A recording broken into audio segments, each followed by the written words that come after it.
정부 여당이 또 정책을 말로만 하고 실제로 이행하지 않습니다. 하나의 예를 들면 국힘이 국민의힘이 총선 공약으로 예금자 보호한도 1억 원으로 상향한다는 것을 1월 말에 발표를 했습니다. 이러한 그 예금 보호한도 인상은 필요합니다.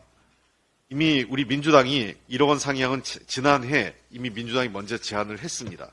그런데 국민의힘이 총선 공약으로 발표하면서 이러한 우리 당의 총선 공약을 그대로 베끼기만 했습니다. 그러나 할 수만 있다면 합의해서 할 수 있으면 좋습니다. 그리고 둘째는 실제로 이것은 총선 공약까지 할 필요도 없습니다.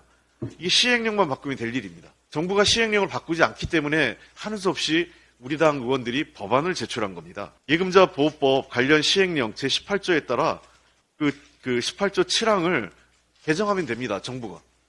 민주당은 반대하지 않습니다. 굳이 이것을 총선 공약까지 갈 이유가 뭐겠습니까?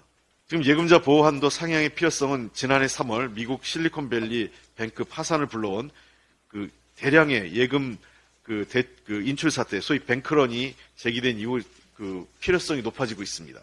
정부 여당이 말로만 서민을 위하는 그 여러 가지 대책을 세우지 말고 실제로 그 서민들의 예금을 지킬 수 있고 그다음에 서민금고라고 할 수 있는 새마을금고 등을 보호하기 위해서도 이런 뱅크런 사태를 예방하기 위한 예금자 보호한도를 높여야 됩니다. 그리고 총선까지 기다릴 필요 없습니다. 지금 나와 있는 법 함께 처리하거나 아니면 시행령을 개정하거나 지금 당장 2월 국회에 처리했으면 좋겠습니다.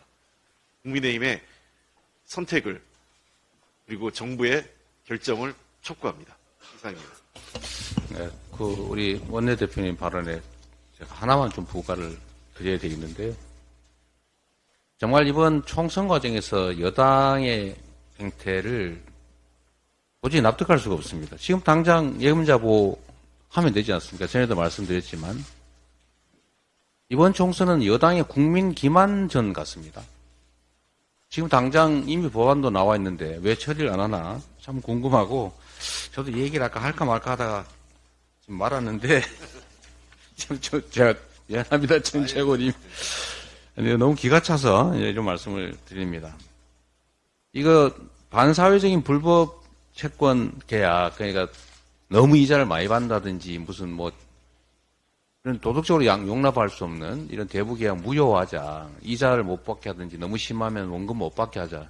이거 제가 이재명 민주당 당 대표가 대표 발의한 법안 아닙니까? 근데 이거 이때까지 여당이 반대했거든요. 그러더니 지금 갑자기 이거 무효화하겠다고 정부 정책 발표했습니다.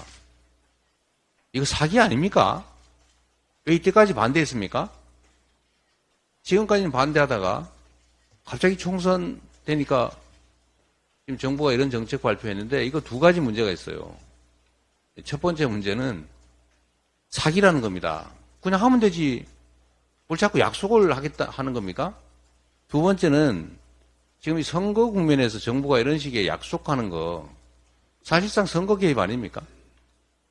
정말 문제입니다. 국민 여러분께서 이런 점들을 바로 심판해야 합니다.